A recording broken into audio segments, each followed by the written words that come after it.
Hello and welcome back to Siasa Talks, the only show where we get to discuss political situations in this country. We examine a couple of political scenarios and try to give an interpretation of what they mean or their implication to the political destiny of this country. I trust this has been a very good week and you're all keeping well and safe. Now, there's something that has been making headlines of late and many people have been discussing it, and we will take time to look at it and see what does it mean into our political understanding of the events. There has been a very big question on the headlines and in the public domain. Is the relationship between Uhuru Kenyatta and Raila Odinga still the way it was, or something has changed? And the answer to this will be categorical. Let's first understand, why did Uhuru Kenyatta and Raila Odinga come together? And number two, how and when did Uhuru Kenyatta fall out with William Ruto? The answer to that question will try to help us see whether Uhuru can walk away from Raila and get back to William Ruto or not. Let's first start with understanding how and when William Ruto fell out with his boss. William Ruto had a very good relationship with the president. In fact, the president was, to all intents and purposes, going to endorse him for 2022, believe it or leave it. But William Ruto made a terrible mistake where he, in his capacity as the deputy president and the deputy party leader of Jubilee, determined in a way who were going to be elected in the president's backyard.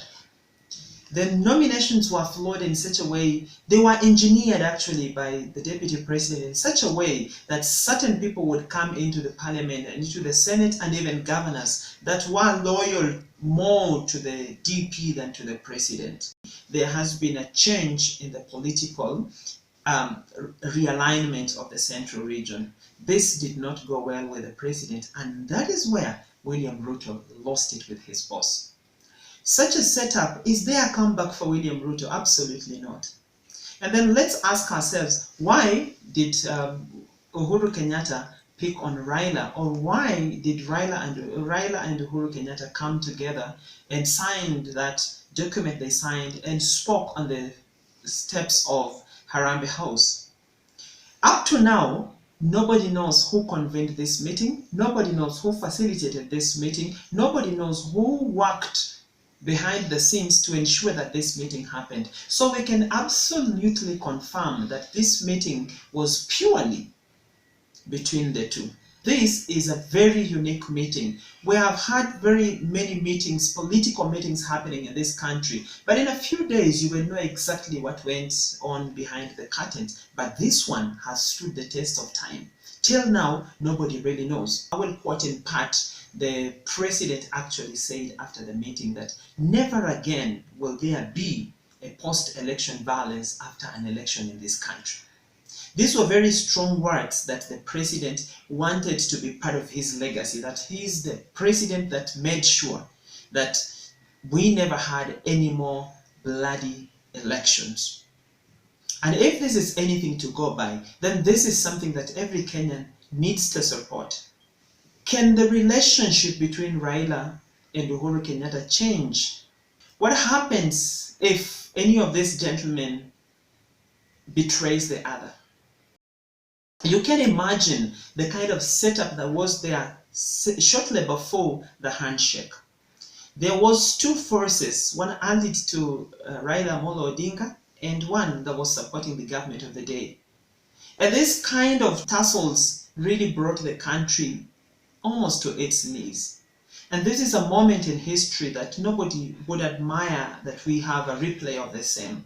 Is the relationship between Raila Odinga and His Excellency Uhuru Kenyatta about to come to an end? And the answer to this question is very simple: never. Why? Because if this relationship comes to an end, there's wide-reaching political ramifications that will affect both parties to this agreement and even the whole country at large. Which is why we strongly believe And we strongly think that Uhuru Kenyatta is genuine in his relationship with Raila Amolo Odinga. And he made it very clear that it was no longer about the two of them, but it was now about the country. And going forward, what kind of a country do we want? Much as this relationship between Raila Amolo Odinga and Uhuru Kenyatta has been very vibrant since 2018, I must say that many political pundits will agree that this relationship is full of so many decoys. There's so many things that happen that you cannot really understand what is the implication of them and what is even the genesis of those happenings. Recently, there has been conversation in the National Assembly as well as the Senate where ODM-allied MPs have come out and pointed fingers at the government and how it is handling its people in the wake of COVID-19 and all that. This has been taken by many people to mean that the ODM faction is in doubt of the commitment of Jubilee side to the agreement they had with Raila Odinga, and some people even think that it is not these MPs speaking in their personal capacities as MPs, but they are speaking as mouthpieces of Raila Amolo Odinga. This point is very far from the truth.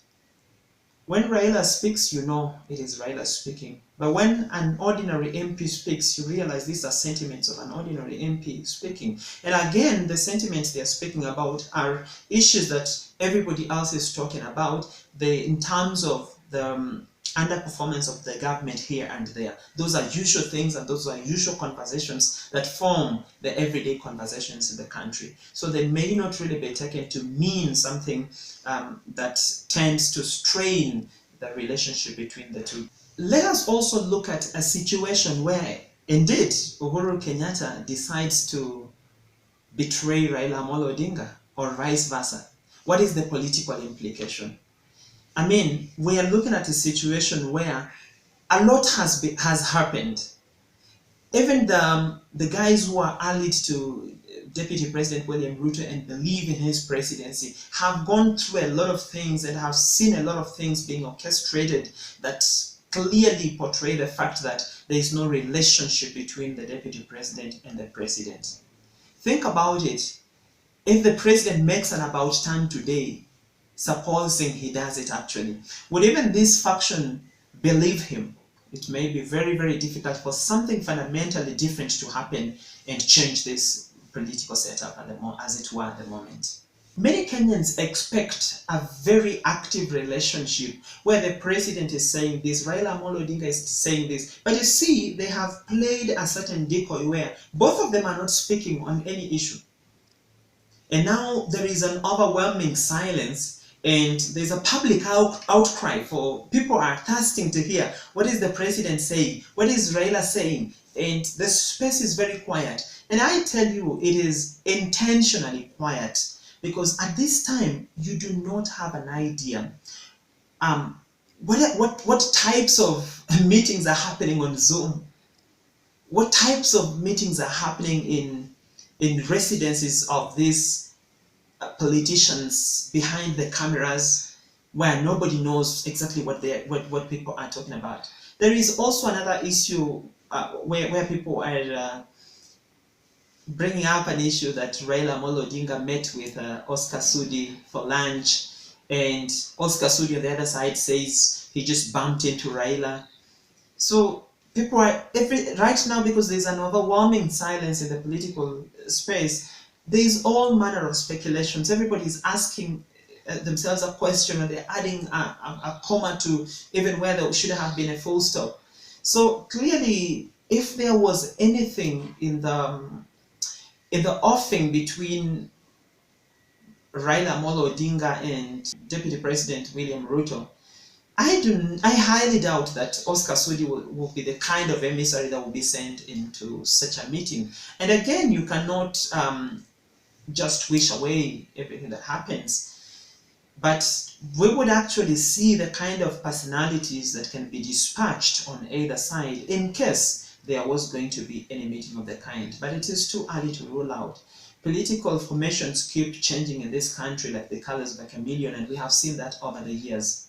At the moment, when we examine the relationship between the president and Raila Amolo Odinga, in my opinion, it is still as vibrant as it was, only that they are not giving us a lot of communication like they used to, or they have been doing in the past, which is pretty okay, because right now the country is going through lots of things. The COVID-19 issue is already a very huge involvement for the president, that he cannot drop it and start giving us conversations about things like BBI. We know BBI is very alive. It's very alive, and it is, and even right now as we're speaking, there could be a lot of efforts being done towards BBI success and all that. We cannot overlook the current situation of COVID-19 and bring out these conversations. That is why, in his wisdom, or in their wisdom, the president and Raila Amolo Odinga have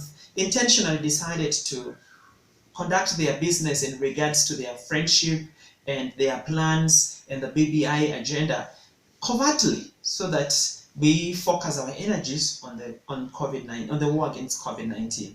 That is clearly, from my opinion, point. From the speeches we heard from the two gentlemen, His Excellency President Uhuru Kenyatta and Raila Amolo Odinga, on the stairs of Harambee House, these were speeches that were full of a nationalistic agenda. And going by every word that they spoke on that day, it is highly unlikely that the two will fall apart, or the two will betray one another. Because in that betrayal, there lies the betrayal of the entire Kenya. And as far as Uhuru is concerned, and his commitment to building his legacy, that would be the last thing he can do. For Raila Amolo Odinga, who is interested in a future that has clean democratic processes, and now he has gotten a partnership with Uhuru Kenyatta to come together and charter the way forward to this kind of Kenya, that would be the last thing on his mind. So from Siasa Talk we say, the relationship between Raila Amolo Odinga and His Excellency the President is as vibrant as it was. Thank you for listening in, and for more of these conversations, subscribe to this YouTube channel, like, comment, and share. And you can also remember to activate the notification button so that when we have a new broadcast, you're first in line.